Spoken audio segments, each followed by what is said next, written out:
Welcome back to the Ali Bond Show, unfiltered, uncensored, and coming in hot today on a topic about ADHD with my great guest, Jax. Welcome to the show, Jax. Hi, thanks for having me. So great to have you here. And so this is an unfiltered conversation about ADHD. Brilliant. And so really wanting to do a real deep dive into ADHD, primarily in women. Okay. So what can you tell me? Just to preface this, I'm not at all a specialist in ADHD, but I can tell you my personal experience. Which is what we're after, which is absolutely what we're bloody after. And so I guess, ADHD, if you were to say in a couple of sentences, what is ADHD? What is ADHD? Firstly, I don't know if ADHD people can say it in a few sentences, but we can give it a go. Brilliant. So, I look at it as my superpower, to be honest. It's part of what defines me. People call me creative because of it. To me, it's just how my brain works, and it's obvious. I feel like a bit of a fraud when people say you're creative.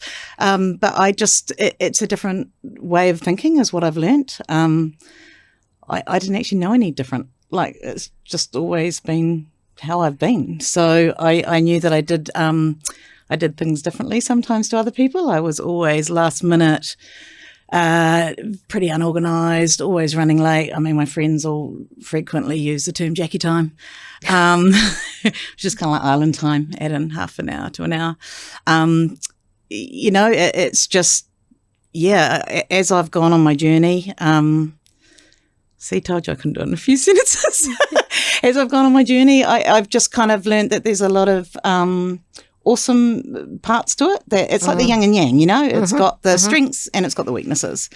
It's just part of how I operate, I guess. So when were you diagnosed, and what was the I guess the process for diagnosis? Back then. So, to be honest, my son, when he was, I don't even know if any of this timing's right, but it's my version. Love it. I think he was maybe about 7-ish. He was at primary school.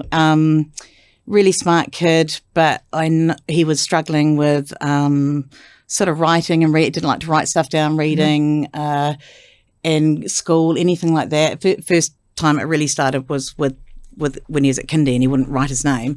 And so through that process anyway, I learnt about dyslexia and all the sort of comorbid things that come along with it. And then I heard about ADHD and I actually remember going along it was when my son was getting tested for, whatever it is they do for the schools, where you get those, you go see the psychologist or the spelled people and they give you the things so you can get the extra time or whatever it is. And the lady who was doing it was actually one of my best mate's mums. Oh, wow. And so she was sort of saying to me, oh, well, it looks like he might have signs of ADHD, or however, she didn't like to put a label on it, so she always had funny ways of explaining it. And she said, it's hereditary. And so my response to that was, well, obviously it must be from my husband because I'm the smart one, And she just looked at me and laughed and said, yeah, you might want to go and read up on it. And then from there, I think my boss at the time, South African lady, she had ADHD, and I think her husband and that side of the family also. So she knew a lot more about it than me. And I could have this completely wrong, but my version of events is that I remember her kind of telling me I had it, and I almost on a bet went, nah, I'm gonna prove you wrong. And so I went to a guy in Ponsonby, I think it was, Starfish. It was Starfish Clinic or Starfish, there was something Starfish in it. And I took Mum along, and I had the girls I worked with had given me this funny sign, and it was like the Tasmanian devil, with the whirlwind or whatever. Yeah. And then it had all these little voice comments out of it, like speech bubbles with Jackie time, or why can't you read my mind, or all these sayings that I used to obviously say a lot that they had captured. And I took that along and showed him, and I had to take my mother back then because you had to have someone to show that you'd always had it, or I don't know. I think it was because of the level of the drugs and stuff that they look to give you. And so my mum came along with me, and we just chatted and sort of told him everything, and he asked a lot of questions, and turns out, he said, yeah, you do. So, but I think because my mother is quite structured, and that's what kids need, you know, with ADHD, or that's how, can help them. I kind of had always managed. And at school, I remember there being times where I'd been taken aside for not doing my homework and stuff like that. But that was more just because I couldn't remember when I got home what I was supposed to do, because I'd obviously got distracted in class and then gone home, and then I'd come to school and they go, why haven't you done your homework? And it was like, well, I'd make up some excuse because I don't want to tell anyone I felt stupid, you know? So there was a lot of those internal feelings where I kind of knew I couldn't do what other people could do, but I didn't really understand why. I didn't really want to tell anyone. And I also kind of didn't know what I didn't know, I guess. Because once upon a time, I think when ADHD was first became a diagnosis per se, it was just for boys. And they didn't even put girls through as part of the process of diagnosing in the first place. And so a bit like you, like my one of my sons, he was around about 7, and his teacher actually tapped me and said, look, I've got these teenage twin sons, and they were diagnosed with ADHD. Your son's presenting with some very similar tendencies, and you could let this go another year or 2.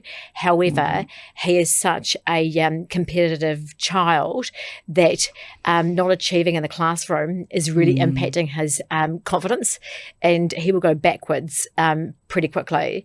And the difference from so the process for him was he had to see a psychologist a few times for a number of sessions, and then went to a guy in there might have been 2 sessions, I can't remember. There might have been more than, I think there was more than 2 for him. And then we went to a chap in St Heliers who then did the formal diagnosis and literally said that this is what it is. And the exact comment was, if you don't use medication, then the outcome is going to be this when they're 13, 14 years of age. You don't have an option if you want them to if you want them to succeed in school, and not fall into, his words were actually juvenile delinquency was the actual words, which were like, oh, what the fuck. And so for a number of years he was medicated just on school days and not the weekends. And the difference, did you notice a difference? No, I can't say that I noticed a difference, but the school noticed a difference. And the biggest difference for me was at the lunchbox, because I loved to be a lunchbox fucking queen. Oh, and it was all full. And of course, you send the lunchbox off and it comes back and it's still full because the drug is a bit like speed. Your appetite goes. And so the difference for him, though, in the time he was on medication was the reading levels that he jumped up was unbelievable to watch that difference. And so, you know, I haven't been formally diagnosed. I'm self-diagnosed because I tick a lot of boxes. And then there's this other side of me, though, that is so organised, arranged. I'm meticulous in my home. I'm never late. I'm always early. But then there's this Ferrari mind that never stops. But I think that's the thing, right? So what I got told, and whether this is right or wrong, is that no one presents the same, right? So I think the biggest thing was that there's, 10 different symptoms or however many there are, I don't know. And that you might, like most people might have 1 or 2 of them. And so that's also why it's quite a hard one to explain to people, because you're like, I'm always like, no, so am I. I must have ADHD. And so I also found it quite hard when I was diagnosed. I got told, well, don't tell anyone because it's mental illness, and then you'll get like the stigma against you. And I was just so excited. I was just so freaking excited that I wasn't losing my mind. I knew what the issue was. And so I was like, right, well, it's just like you go to the doctor, you sprain an ankle. Right, now I know what it is. How do I, we can't fix it, but how do I manage it, you know? And so I was, to me, it was an issue. I was just stoked that I could finally like I read some stuff and I'm like, oh, is that why I do that? That makes sense. What you're just saying about the pills, right? Literally, this is how the brain works.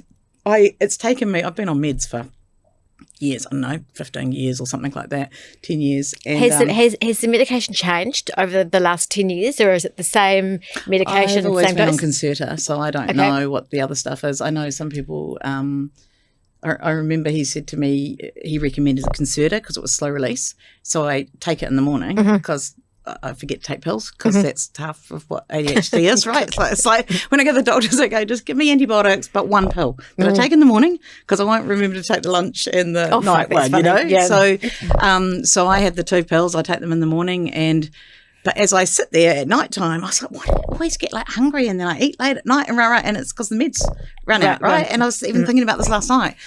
If I don't go to bed by 10, which I never do, I'm in bed at 1 because by the time I go, oh shit, it's midnight, I need to get up in the morning, I've got to get up at 6. So then I go and I have my shower and then I start doing everything and then it's like another hour I'm in bed. And so it's just, the time thing is not that you kind of, I plan to be late or anything like that. It's just like something I saw on TikTok the other day or whatever it was, what the social channels was. There's now and there's not now. And and I thought that's brilliant because it is like, and that's why when I was, like when something's coming up and you know that you've got to do it and you haven't done it. And then it's like, oh my God, it's now. I've got to do it now. So then the adrenaline kicks in and you just get shit done. Whereas why I'm kind of waiting, I'm like, oh, it's not due now. I've got heaps of time, and then next minute is right there. So that's the story of my life. So you take a tablet in the morning. Yeah, 2 tablets every day. In the morning. Yeah. And what does it feel like after you've taken the tablet? I guess you've been on them for so long. I was worried at the start because I was like, is this going to change my personality? Like what? And I didn't really understand it because I'm like, literally, so my whole life, it's all about the analogies. And this is how I remember stuff. So I remember when I was talking about the meds and they said, I said, look, you're going to give me speed? I'm all about it. But I don't understand it because I'm so busy already. How is this going to help? Like, I'm going to be busier. Like, that's not good. And so the guy explained to me, he said, you are a Formula One racing car. I'm like, yeah, I am. Beautiful. Yeah. And he goes, you are designed to go around a track at 300k an hour. And so at the moment, you're putting around town at 40. So what we need to do is we give you these meds and then that speeds you up to your optimum speed level so that you are then performing as you were created to perform, like you're going at that speed.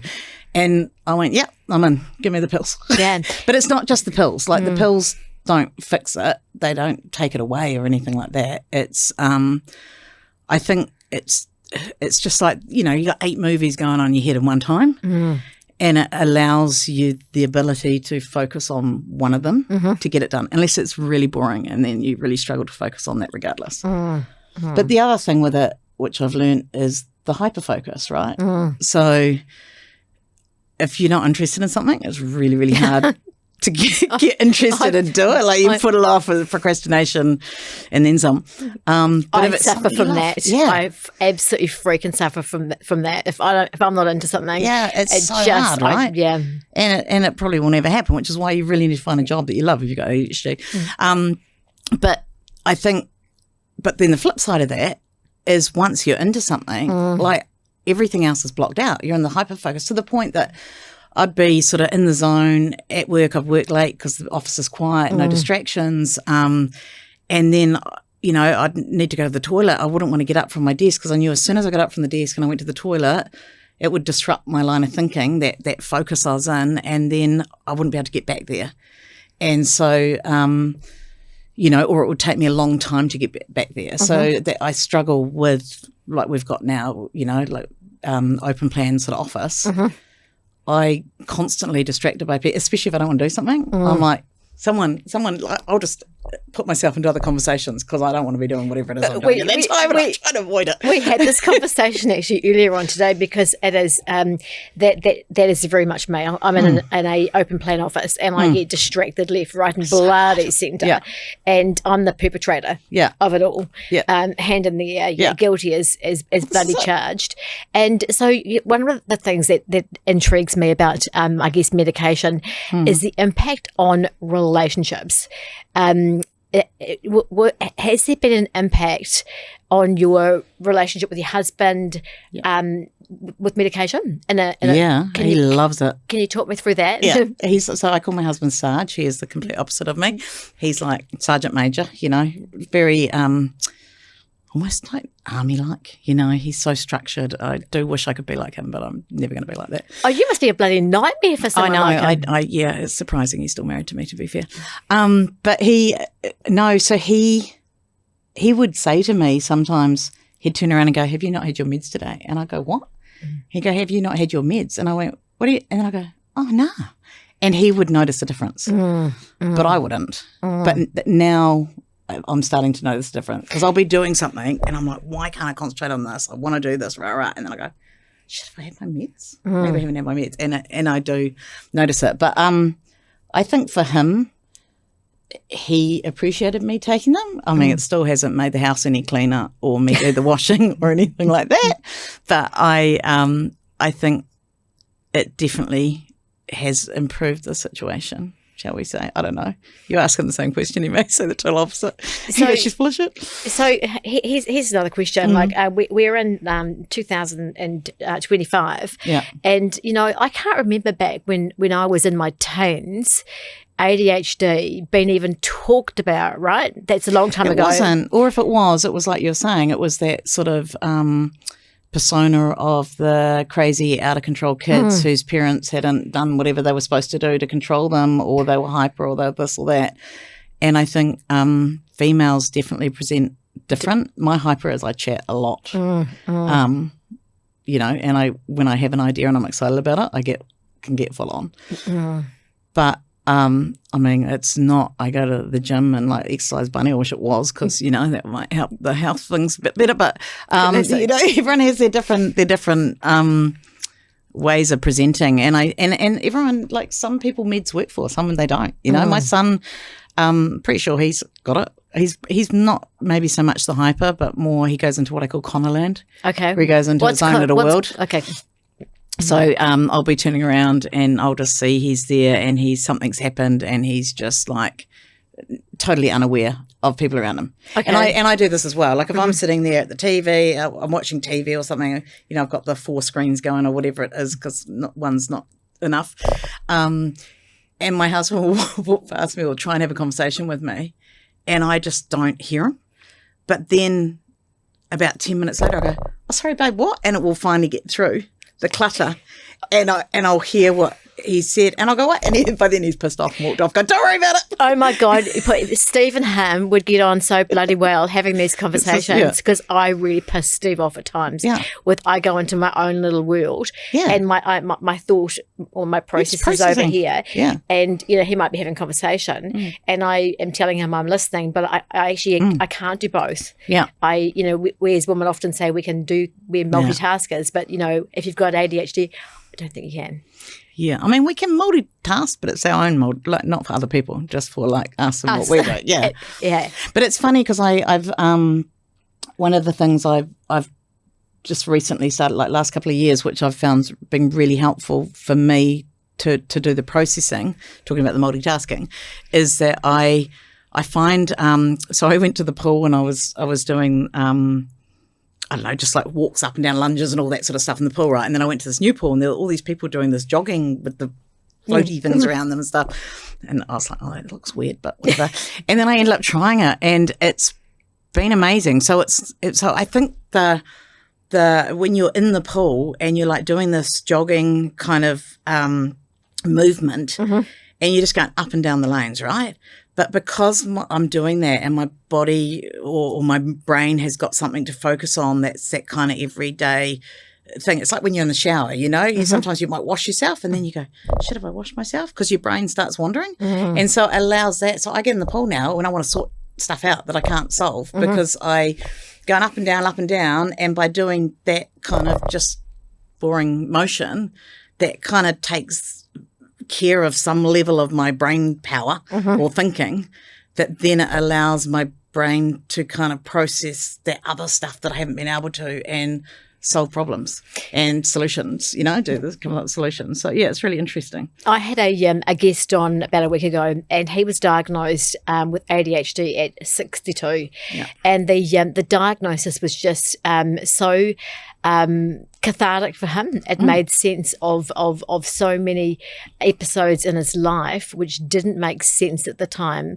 But with the diagnosis, it was actually able for him to reflect and actually make some significant changes. And for him, medication has allowed him to focus in ways that he just couldn't before. And I go, what the fuck? Imagine how successful you'd be if you'd been on the meds all those years ago. Yeah. And that word stigma. There are two things that I think should be put in the bin in the dictionary, and one is shame, and the other is stigma. Yeah. That the bloody awful words, they linger, and they need to just fuck right off, quite frankly.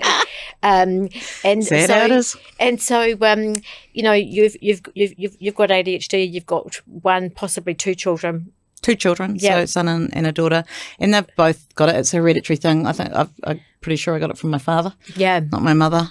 He still debates whether he agrees or not. But the thing is, it's not like people with ADHD are not stupid people, like they are very smart, very capable. Totally. And sometimes, I remember when Connor was little and that same sort of thing, like where he was 7 years old and he was just down, like it was like he was depressed almost, this kid, 7, he's smart and he shouldn't have been like that. And I remember going to all the different parenting things, which was a struggle because, struggled to keep the attention.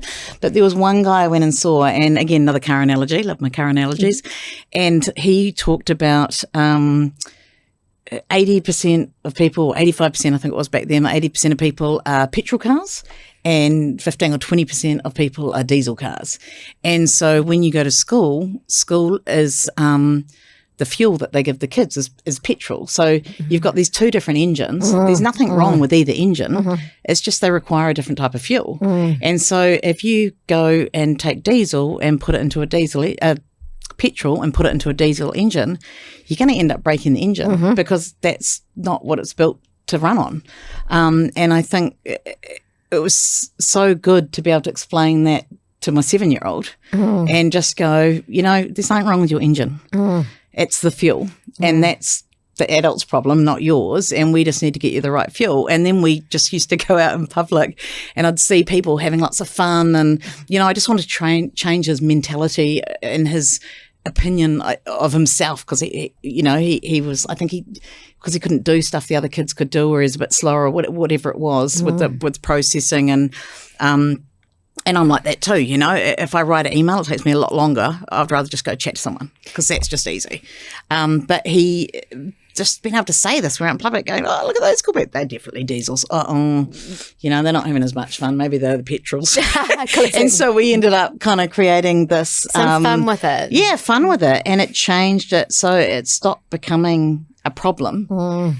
And it started becoming, I want to be a diesel. I want to be having the fun. I want to be changing the world, And yeah, there was that Apple ad Steve Jobs did, Think Different. And, I always have thought that that's, quite, to me, I always see that and I think, the diesels. Absolutely. I love that because actually my son, he was told he had a Ferrari mind, and his little eyes at the time were like wide as saucers. All the car analogies. Yeah, absolutely. And so, do you find that the afternoons are harder for you to concentrate than the mornings? I find, I've never really been a morning person. But I've been carpooling with my husband, and I've known this over the years. But if I get up early, which is really hard, and go to the gym, or just get up early and then come to work early, my day works out a lot better. But yeah, by about 4, I'm kind of getting a bit tired. But then, like I say, I get home and I will be working or whatever. I get a second one, 10 o'clock, I'll be up to 1. And that's what I've always been like, even when I was at school, kind of get home and just kind of have that lull in the afternoon, evening, especially if you have, something that you shouldn't in the afternoon with the carbs or the chocolate or whatever it is. And then, next minute you want to fall asleep. But then suddenly it's like, oh, Energizer Bunny. So what are the side effects from the meds, apart from, like, obviously you lose your hunger for some part of the day? Are there any other noticeable side effects? For me, no. Yeah. I haven't ever no, for me it's only ever been a positive thing. Like but it's not the meds alone. It was the understanding what ADHD was, understanding the different, symptoms of it, understanding why I did what I did, and just also kind of accepting, like, okay, that's just because I used to get really frustrated that I couldn't do. I couldn't do routine like other people. Like, literally, my husband worked shift work, so that was quite hard. It'd be 2 weeks, sort of 6 till 2, and then 2 weeks 2 till 10. So I'd have 2 weeks where I was at home with the kids. So I'd be going to work, and then those weeks I'd leave early, go pick the kids up, get home, and I'd just pay a bill. And I'd go on the computer, and then I go down the rabbit hole or whatever I got distracted with. Yeah. Next minute the kids are there. It's like, Mum, and it's like 8 o'clock. We're hungry, and I haven't even started dinner, or I haven't done the bus. So I felt there's a lot of self-blame, guilt, feeling like you're a bad mum. A lot of that sort of, why can't I do this? Chuck that. What's wrong with me? But it takes a long time to get your head around that, like even at school, exams and stuff, I've never been good at exams because it's like as soon as there's a time clock, I forget stuff. I can't remember what I knew, and I'm A plus student when I'm outside of just doing exams and stuff, but as soon as I'm under that time pressure, something just switches and I'm lucky to pass. So it's really funny how you just have these different quirks and stuff that you learn about you in that journey. And I guess it's been the sort of journey of not beating myself up about it and actually going, okay, that's why I do that. It is what it is. It's part of the flip side. That's a bit annoying. But, like everything, there's positives and negatives, right? Absolutely. And it's just kind of like you've got to let some of it go. I still get hung up on some of it. But. So tell me, are you able to spot someone with ADHD now? Can you look at somebody and within about 15 minutes of being in their presence and say, oh, I'm pretty sure that you're like me? Yeah, I mean, I've got a lot better at it. I'm pretty sure most of the people in my industry, or a lot of them, I think being in media, it's a very creative industry, and we all love a chat and a drink and a socialise and all the rest of it. I think there's probably certain industries you get bored. Like I remember when I worked at the Herald, if I'd been working in I worked in entertainment. So everything that came in was different, like different briefs, different movies, different productions. So that for me I was able to stay in that job for so long because it was always something new. Whereas if I've been sort of working in employment or cars or real estate like that, I don't know if I would have stayed as long. So I definitely think the people who get a bit bored and are a bit busy and all over the place. I mean, I don't know. I look at people, if I connect with them, usually I'm going, yeah, you've got ADHD. I don't know. So here's a question. Do you think I've got ADHD? I've not been formally diagnosed. I mean, I think you've definitely got personality traits that would indicate that way. Well, you sit beside my partner at work, so you probably hear all of his. Oh, he's usually just swearing about the numbers and the reporting systems. But I mean, I think I would So yeah, definitely. And if your kids have, then that I've got one child that's been diagnosed, but intriguingly, my darling mum was a school teacher by profession, and when I said to her some time ago that I felt that I might have ADHD, she was like, "There's no way." She said, "You were the most." My mum said the same You were thing. the most attentive child at school.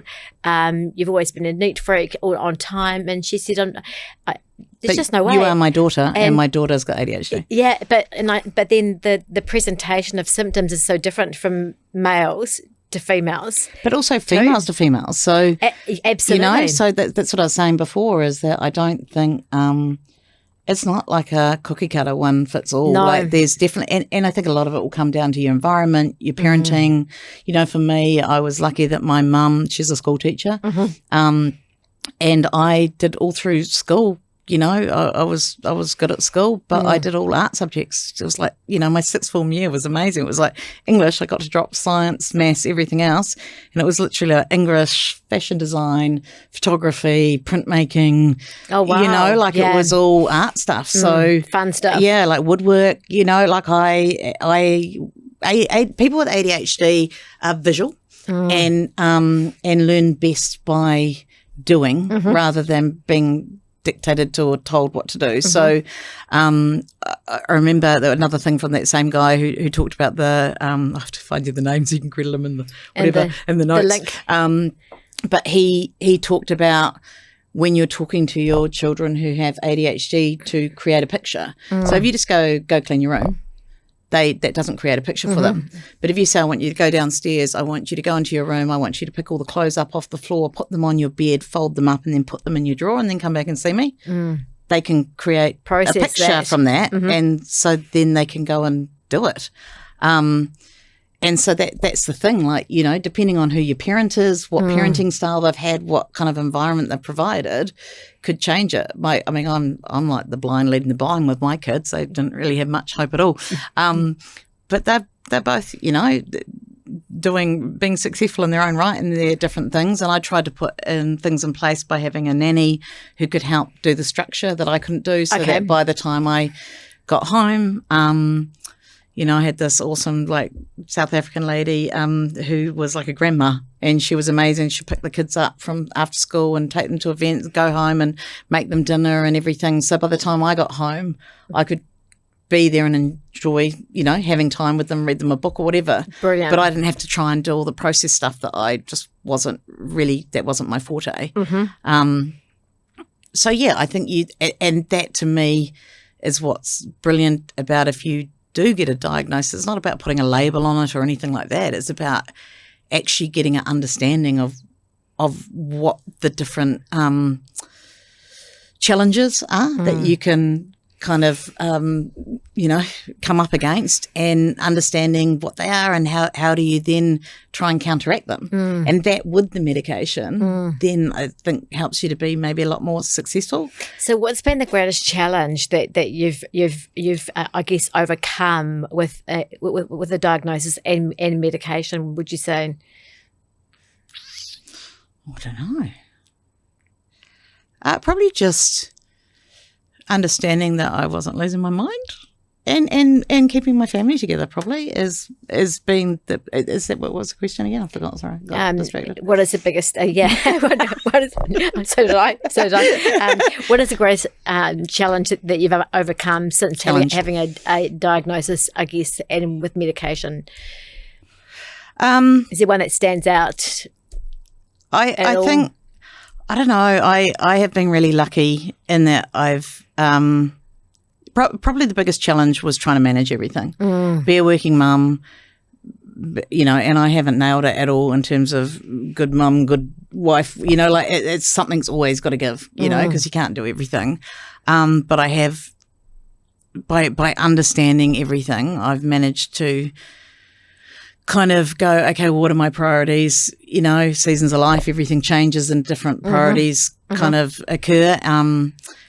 Biggest challenge would probably be also just trying to work full-time and deal with my husband's shift work. That was quite hard because I'd just get used to him not being there, and then he'd be home and annoy me. And then I'd just get used to him having home again and enjoy having him there, and then he'd be gone again. So it was that, trying to Balance. make sure the kids didn't die of starvation and lack of sleep and all the rest of it. Are you a list maker? But again, comes down to things. So when I was at the Herald doing entertainment, we had like 100 and something ads a week, and I used to have a diary, and I had a system where when someone called up or whatever, I'd write it in the book, and then once I'd booked it, I'd put the booking number. Oh, wow. And then once I'd done the copy, I'd highlight it. Okay. And it was a real simple system. Mm-hmm. I find when I get overwhelmed, writing a list helps me because it keeps me on track. Well, it tells me what I should be doing. Maybe not keep me on track. So, yeah, it helps sometimes. But then I also have this, I'm going to sound crazy. I have this internal battle with myself. So I'm constantly kind of got this, I should be doing this. Mm-hmm. But I hate being told what to do even by myself. I don't. The same thing. So I'm like, and this is one of the crazy things. And it's like, how am I having an internal battle with myself on what I should be doing, which is in my best interest? But I don't want to do that. I want to do this. I want to be in the now. I don't want to be, that's like not now, So it's that idea. Yeah. I don't know. I think it's, you understand it if you've got it. But if you don't, you don't. So maybe, that in itself tells you something. Well, I can relate. I know for me that, going through chemo put me straight into like menopause. Yeah. And and with that came memory loss. And so, as we age and we move into our 50s, as women, our memory retention gets a little diluted. Yeah. And so memory and ADHD. It's a problem. It is a problem. And I always thought it was all the weed I smoked when I was younger. I think it's the ADD. Yeah. But medication helps with that, would you say? I mean, I don't know. I think medication, like I said, medication helps me to get stuff done. So I don't know if I do part-time uni, so I've just started back at that, doing psychology papers just because I was interested and I wanted to see if I could do it. Oh, cool. Yeah, and so I've just started back doing that. 2 papers was too much a semester, but one's good. And I think the combination of the meds, I think the awareness of what it is, the challenges, where your weaknesses are, where your strengths are, and trying to figure out how you can put stuff in place that works for you. Because it's not a cookie cutter kind of something that works for me might not work for you, you know. And also understanding, I guess, what's going to help you achieve stuff. So at one point I had all the clocks in the house at different times. And my husband gets so frustrated because he's like, but you know that they're all fast. So one might be 10 minutes fast, one was like 5 minutes fast, one was like 8 minutes fast. But he's like, but you know what fast. And I went, yeah, but in the moment I'm in a rush and I forget and I'll just see it and go, oh, shit, I'm late, I've got to go. And then and this is something that it's probably hard for people to understand. And again, sounding a bit crazy. But it was just, like you almost can trick yourself. And it's that thing kind of like you're doing something, but then you forget you're supposed to be doing it. And then 2 weeks later, you're like, oh shit, I was on a diet. What happened? I forgot. Or I was, I was going to do this plan, or I was doing this or whatever. But if it's something again that you're not in the moment, I guess, excited about or focused on, the medication does help you focus on what you're supposed to. But but it's still ADD kicks in. So completing tasks. Yeah. Completing tasks. How good are you at completing the tasks? Because often ADHD has a real fast to actually start on the task. Yeah. But completion can be quite a challenge for ADHD. Yeah, I think the stuff I'm interested in, you'll do it. Yeah, but then I get bored as well. Yeah. And so that's the problem too. So I might be interested in it. I like coming up with the ideas. I like going boom and doing it. But if it drags on too long, I lose interest. And then that gets hard to complete if it's something I've got to complete. Deadlines are good for me. That's why I think I like media because, I've always had 10, 15 deadlines a week. So it just keeps me on track. It makes me do stuff. But yeah, it comes down to the task. It comes down to whether it's something I want to do or something I have to do. Two very different things. And I tell you what, I can be really motivated and finish tasks that I don't even need to do because I just want to do them. And then over here, there's the stuff that I'm supposed to be doing that's been sitting there. And again, it comes down to crunch point and I will get it done.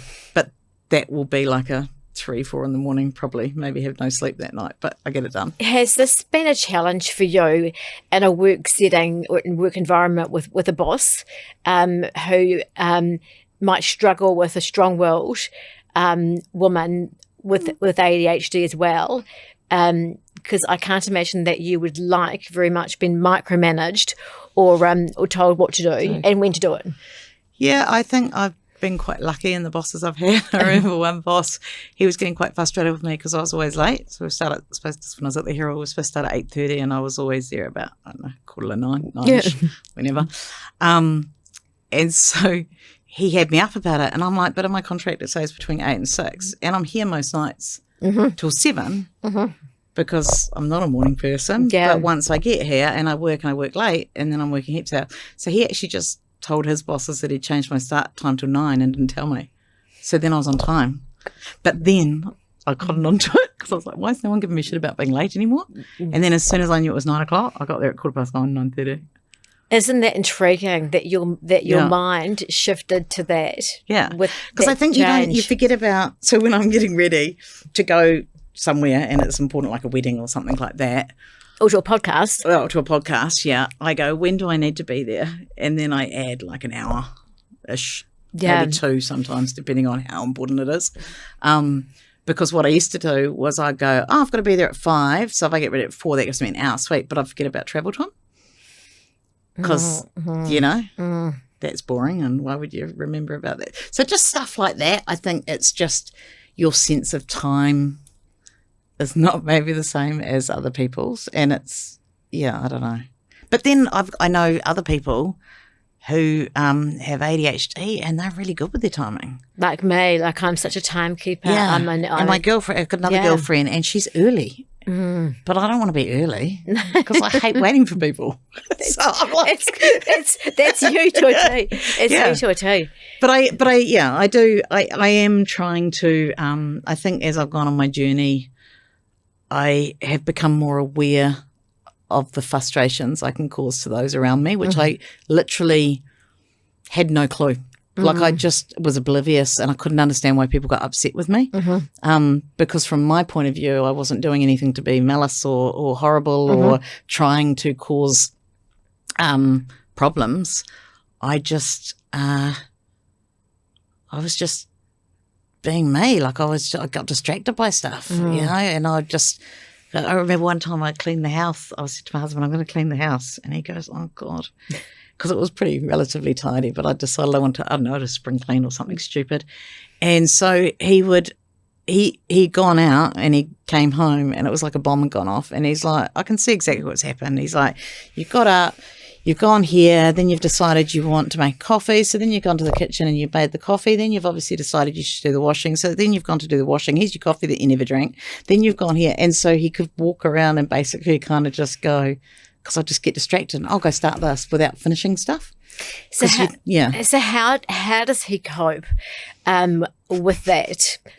Go surfing. I don't know. And was there a new level of like empathy, understanding when you got a diagnosis that Jax is like this because of that, and so I need to actually take that into account and be a little kinder and how I deal with it. he is going to be listening to this, I suspect.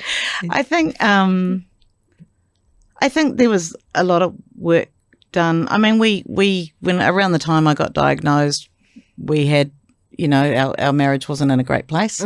And we went through counselling and I remember going counselling kind of like, it's all his fault. And then I remember the counsellor saying to me in one of the sessions, like, the first time something happens to you, you're the victim. And then after that, you become part of the problem if you don't change your behaviours or how you respond or react. And I was not happy about that. So I walked out. But I did go back, and then I think that was probably the turning point where I went, okay, I got some work to do too, and look, I'm far from perfect. And if you asked them now, I probably haven't done any of what I said I was going to do or was supposed to do. But it's a constant, I'm trying, you know, I'm trying to be better. I'm trying to understand how I frustrate. I'm trying to limit my any hurt I cause or frustration to people. I'm trying to listen. 2 ears, 1 mouth. That's what my bosses told me once. 2 ears, 1 mouth, Jack. So it will literally be in meetings. How did you react when you were told 2 ears, 1 mouth? What did you say to that? Oh, I just smiled or laughed. I think like I said, I had some good bosses, and I try and deal with everything with humour, because otherwise it would be horrible. But I think, and he was great, and he understood me, and he was the guy who told me as a boss, it's your job. It's like when you're a parent, right? It's your job to adapt your parenting style or your behaviour as a boss, your management style to your team or your kids. It's not their job to adapt to you. So if you want to get the best out of your kids or help them be successful or the people in your team, then you need to figure out what makes them tick, and then try and adapt your style to adjust to that. And so he was brilliant. He would always come out and ask me how, you know, the kids were, and knew about the family. He would sort of say, hey, you know, what's going on? And he'd get the rundown, because he knew that I wasn't necessarily always on time with the reports. So but he knew from a chat point of view, I could tell him everything he knew. So that worked for him. And so he would say to me, a few things, 2 ears, 1 mouth, but he would do it in humour as well. It took, you know. And so how do you find, because you're a hybrid worker, so you're at the office sometimes and you're at home. Is there a difference in productivity when you are on your own? I get so much done at home. Yeah, interesting, isn't it, with that distraction from I think other it's people? better for me and everyone at the office when I'm at home. At least you're honest. I top up, or is it like I'm just drinking a little? I think I know when I'm at home that, again, that thing where I get into the zone. And so I know that I kind of need to sit down, and before I sit down, I need to have my coffee, ideally have my lunch or breakfast or whatever it is I'm going to eat all ready to go, because once I get in the zone, suddenly it will be 4 o'clock, 5 o'clock.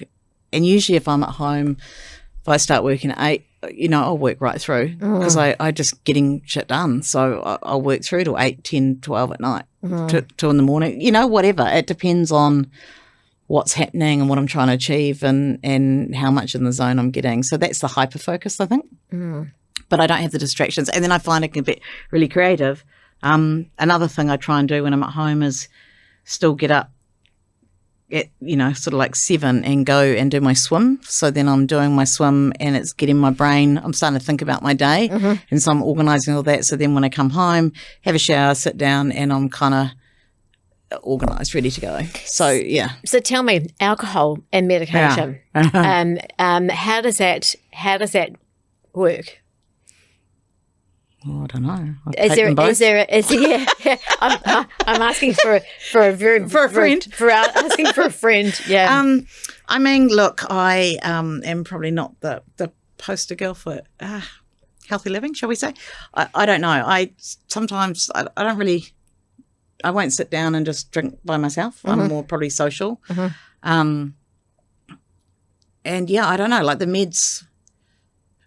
To me, it's fine. Like I was never told that there was an issue if I'm taking the meds and drinking or anything like that. Is that what you mean in terms of if they clash or whatever? Yeah. I think getting medication is key, you know, and you hear that with a lot of the stuff. I know a lot of, remember reading a lot of the girls, especially in previous years before sort of started to really understand it all a bit better. I think a lot of girls used to get misdiagnosed with, or get diagnosed with the depression and anxiety, which wasn't necessarily the root of the problem. It was the ADHD, and those were kind of potentially two sort of results from not understanding that. And so like that's sort of with my daughter, you know, she has struggled with both those things. And then I said, well, look, I've got ADHD. Can you test her for it? Because is the issue the depression in that, or is it actually that this is the problem? And the thing with ADHD is that you do have you do think differently. You don't fit the mold that society's set up for. You know, you go to school, everything's structured. You go to work, everything's structured. You got to be in at a certain time. You got your lunch break at certain times. You've got to go home at certain times. You know, like that just doesn't work. It's really hard to do that. You're not successful necessarily in that way. And so it's trying to find ways, I guess, around that and to still be effective. And yeah, so, but I think, you know, everything's so busy now, and with COVID and lockdowns and ways of working, some companies are a lot more open and flexible with it, and others are not. Did you notice a shift with COVID, being all cooped up at home with the family? Was that a challenge for you? And it was so busy. We're lucky. We had quite a big house, so we had space to get away from each other. I mean, the kids didn't like it, obviously, and my husband neither, because they all like to, you know. But I actually didn't mind it. I was like, perfect. Don't have to go into work. I could, you know, all that time commuting. To me, it took the pressure off a bit in terms of all the admin, the life admin that you had to do, sort of getting up every day and putting on your makeup and making sure your clothes are ironed and like all that stuff that I just find it's all tedious. It's just annoying. Yeah. And so I was quite happy to just be able to rock downstairs and sleep in a bit longer or get an extra hour's work, whatever. But I worked my ass off. But I also found once we were able to not be on screen meetings all day, every day, so you could actually get some work done, it provided me the space to be a bit more creative as well. So that was interesting. Because, you know, when you're in the office all the day and everyone's coming at you and it's busy, your mind doesn't have a break to be able to think. And the way my mind works is we talk about something. Well, I then need you to give me 24 hours minimum to kind of process it. You know, like I'll be able to shoot stuff off right there and then. But if you want me to do something, you know, like a big campaign or come up with something new, like it's not just kind of on tap when you want it. There's a processing issue.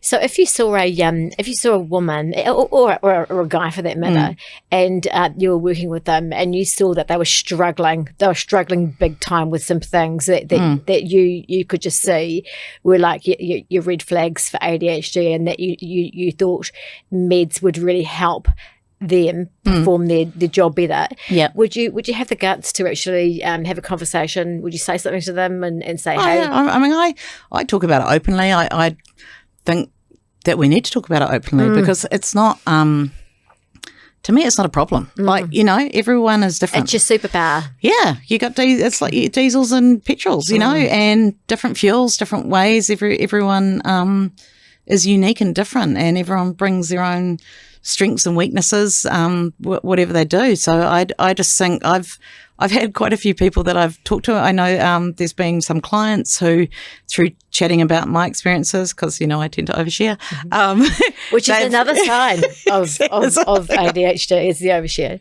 I just chat and then I go, God, why did I say that?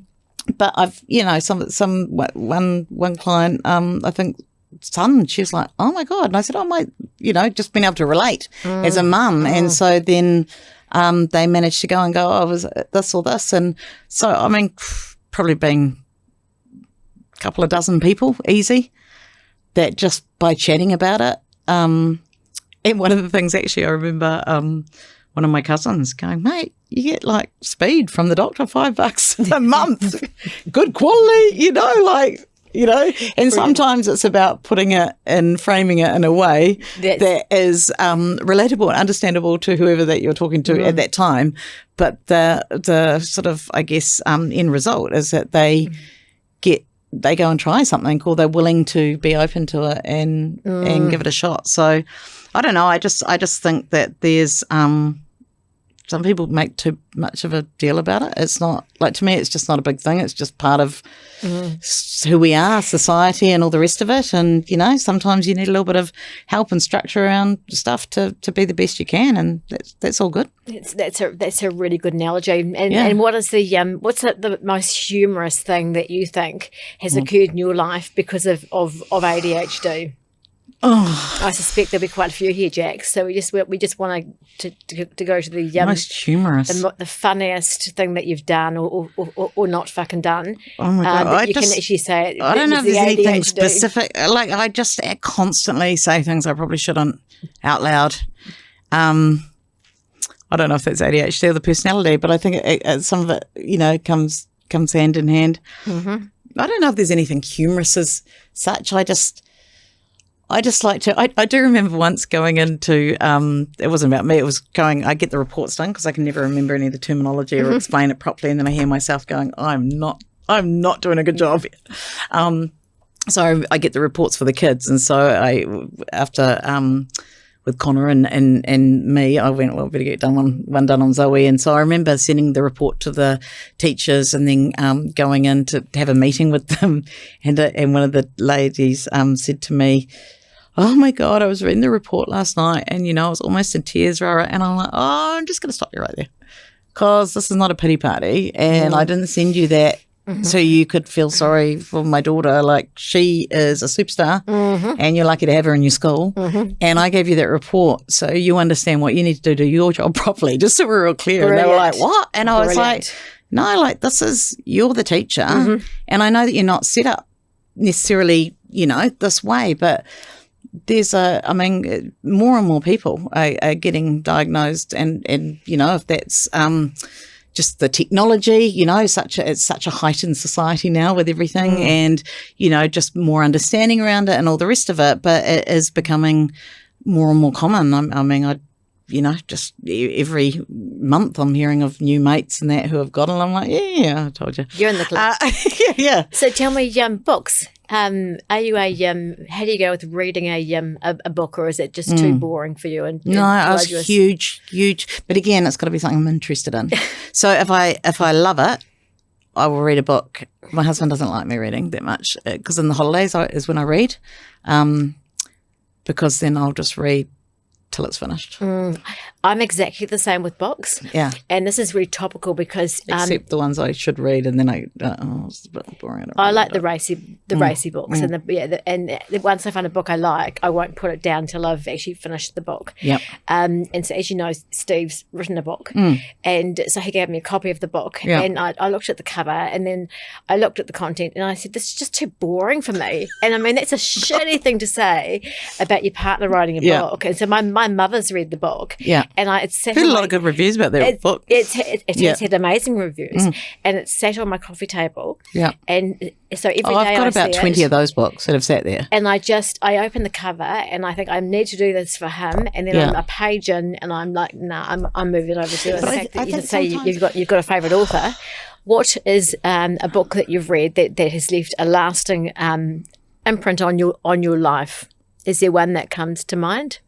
Hard question for someone with ADHD that you even remember the bloody book. Yeah.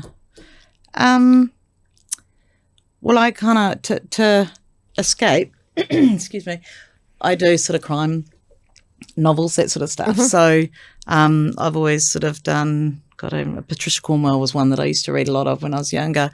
I love autobiographies and musicians. So I read a few of those that I've really enjoyed. I don't know.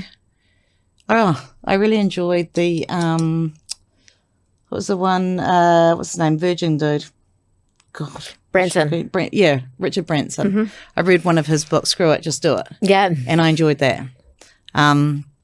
That's one that I read really quickly, and it just made sense to me. You know, it's like some of the stuff that he said through there. But yeah, I don't know. Like I think with as well, one of the things with the memory that we're talking about earlier is that I take stuff on board because it's relevant at that time, but then I move on to the next chapter of my life or whatever it is, phase, and some of that info I don't need. So I kind of tend to forget stuff and make room for new information that I need in that moment. And this is something I learned about brains when doing my psychology course. I had no idea that, like there's, you do kind of let go of memories that you no longer have use for. So, there's been, I've used books to escape, basically, and just get into another world. It relaxes me. But I've found it hard with my life. There was one book I read for uni which was called Tūranga Waiwai, and I really enjoyed that. It just educated me a lot. So what's the plan with the psychology degree? I just always wanted to do it, so I thought I'd do it and see if I liked it, and then I really enjoyed it. But then life just got busy and had a lot going on at home and stuff, so I stopped it for the second half of last year. Started doing whakaaro, so carving with my daughter, Māori carving. Oh, wow. And, I've been enjoying that. But I enjoy it. It aligns with advertising media, thinking about sort of consumer behaviour, and I like figuring people out and kind of thinking, why do people do what they do, and understanding it and all the rest of it.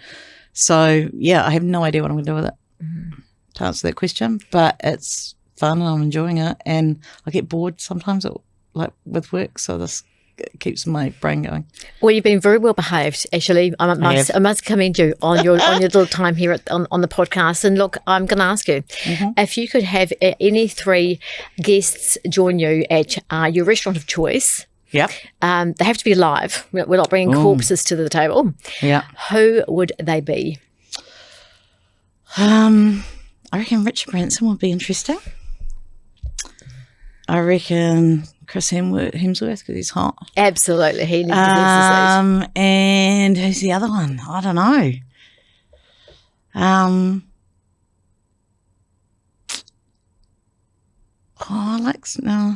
There's a bit of a bit. I was thinking someone like who had some sort of creative person, like maybe an artist or something. Maybe Picasso. He's dead, isn't he? He's Picasso? dead. Yeah. I don't know. I've never really thought about that. Someone who's fun. You, Ellie. Brilliant. You, me, Chris, actually, that's an absolute great table of choice. Actually, Yeah. I'm absolutely there and down for that. And down for that. And I'm going to say this. The first time I met you, I'm a great believer. Can you remember it? Yeah, I can actually. I can remember the start anyway. I'm a great believer that your energy introduces you before you even open your mouth, and you absolutely own that in a really profound, wonderful way. Yeah. And so just a massive thank you for coming on the show in the first place. There'll be women that watch this and I'm sure will be inspired. Oh God, I don't know about that. And if we can just have a handful of women that are struggling go and seek help and change their lives in a positive way, then this show is what you call drop the mic, job done. And onwards we go. So thank you so much. Thank you for having me. It's been a pleasure. And to all my viewers, love your life and own your journey.